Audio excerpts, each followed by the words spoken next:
Hello everybody, we are here and we are back doing CFL predictions. Of course we did it last year. I'm excited to be back and doing it again this year, and we have week 1 kicking off tomorrow.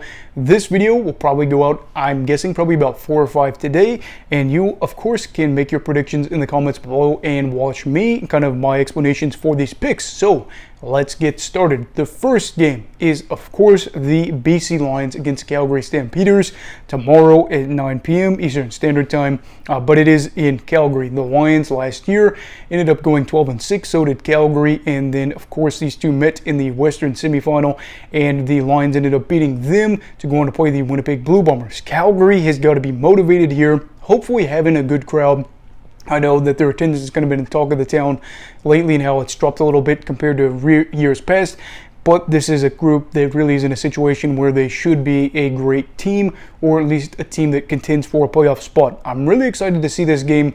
I know a lot of people are talking about this possibly being the game of the week. I think another game could be the game of the week, but we will see here. Biggest thing for both sides, the Lions, we get to see what Vernon Adams Jr. can do after just torching some moments in the preseason. He ended up going like 7 for 7 at one point in a game. I think it was 8 for 8. He was just incredible. That was great to see there, and for them, they kind of get to see how this offense will work with him in charge instead of Rourke, and see how this team rebounds from the loss of Rourke and the start of the season. Also get to play around and see what the running back situation will look like for them. As for the Calgary Stampeders, you know, Jake Mayer is there. The Kadeem Carey situation is rocking. He is ready to go and ready to have another great year. The receiving corps has been making a lot of comments about how many yards that they want to have. The defense will probably be in a good situation too. This is going to be a great game. I do think this has the potential to be the game of the week, but who am I going to pick and why? I am going to be picking the Calgary Stampeders. I might be a BC Lions fan, but that does not mean I'm going to go with BC for this one. Calgary was a club that did not lose by a lot last year, even though they had 6 losses. Those were all close games, and the Stamps were a team that I feel like underperformed compared to how well they played. Yeah, Mayer really needs to push the deep ball a little bit more, but in general, the receiving core, again, is amazing. The offensive line was really good. The running back situation is amazing. The defense also should be good too. Special teams will probably be just a-okay. The Lions, I think, could put up a good fight in this, and I think they very well could win this one, but with kind of some of the things that I want to see from this offense in this first game, I feel a little bit more confident in Calgary taking this one at home, starting off the year 1-0. BC, if they lose it, no big deal, because I think this is a great matchup to see who is going to be hunting in the playoffs between each other, because I do think these two could play each other as the semifinal again, but we will see. Friday night, we get a great one here as we have the Winnipeg Blue Bombers and Hamilton Tiger Cats. Of course, Winnipeg is hosting this one at IG Field, and this one could be a good one. This is where you get to see the Hamilton Tiger Cats kicking it off with all their additions, all that talent that they brought in on both sides of the ball, and you also get to see Winnipeg and see what they get to do after they ended up losing the Grey Cup. Both of these teams are motivated. Hamilton has the longest Grey Cup drought in the league right now. Winnipeg, of course, just lost a heartbreaker in the Grey Cup last year. I don't exactly know how this one will go. We've seen in years past that the Blue Bombers have been able to get the better of Hamilton, but I also think this Hamilton team looks different than years past and is a favorite, or at least a contender, to win the East this year. Winnipeg, of course, a favorite to win the West, if not win the whole dang thing. Also, Hamilton, could argue that too. But for this game, I'm going to be picking Winnipeg to win this one. I know that Hamilton's got a lot of talent here, but again, kind of like BC, I'm kind of curious to see how some new pieces will click in there. And I also think that the Blue Bombers at home, I mean, they're pretty good.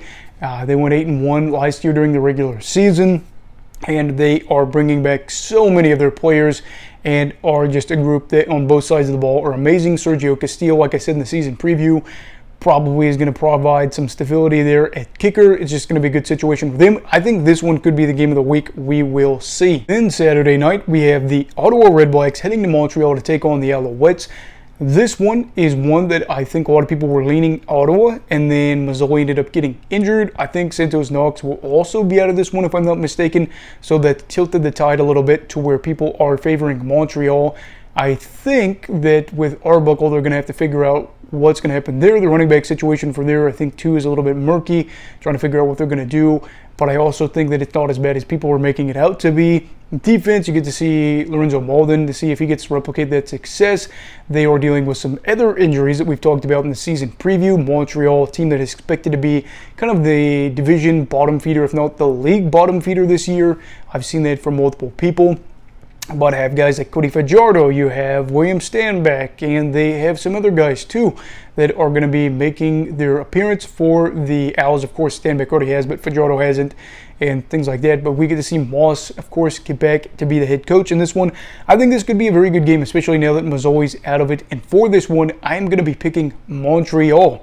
Arbuckle at times, I think, has had some really good games, but he's also had some, just some real thunkers or some clunkers there in this one. And for the Alouettes, with Fajardo, Stanback, and some of the other pieces on that offensive side kind of getting to this, I think that they could be able to get enough points to get the job done. I expect this one to be close, but I wouldn't be surprised if either team won this game, as I've said, with the other 3 games. But it's just the reality of the league. We live in a really competitive league, and I'm grateful for that. So I'm picking Montreal. And then the final game of the week, we have Saskatchewan taking on Edmonton. This is going to be a great one. This is going to be at Commonwealth. Seems like tickets have moved pretty well here. CFL attendants on Twitter had basically tweeted saying that they were selling some good tickets, which is amazing because Edmonton at points has had some of the best atmospheres in the CFL over the years. I know things have fallen off a little bit, but part of that has been the fact that they've gone 7-25 their past 2 seasons. But this Edmonton team looks a whole lot better than some other teams that they've had recently, and they look to win possibly their first home game since 2019. We'll see if it happens. Saskatchewan, of course, too, brought in some guys, lost some guys that were pretty notable.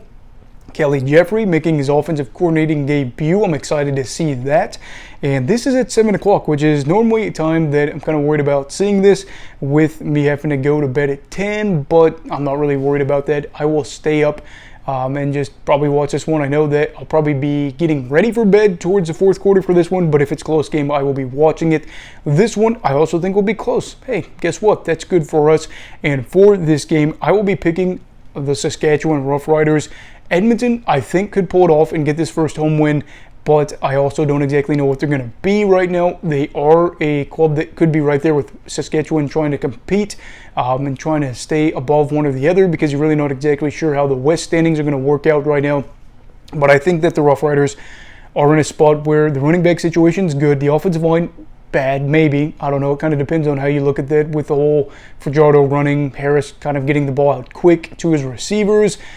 But they also have some other guys that you're looking to see if they can make a strong start. Now, for the Elks, they have Geno Luce making his debut, Stephen Dunbar Jr. out there, and they've got Kevin Brown. Just a lot of things to be excited about. They retained a lot of guys like Jake Soresna on the defensive side, and for this one, I'm excited to see this. But at the end of the day, I think I'm going to go the Riders here. I like the front, the defensive line for the Rough Riders, and I do think that this offense will be able to do enough to get it done. We will see, though. What are your picks for Week 1 and why? I'd love to hear your thoughts down below in the comments. Also, please make sure to like this video if you enjoyed it. Subscribe if you're new. Everybody stay safe and have a great night.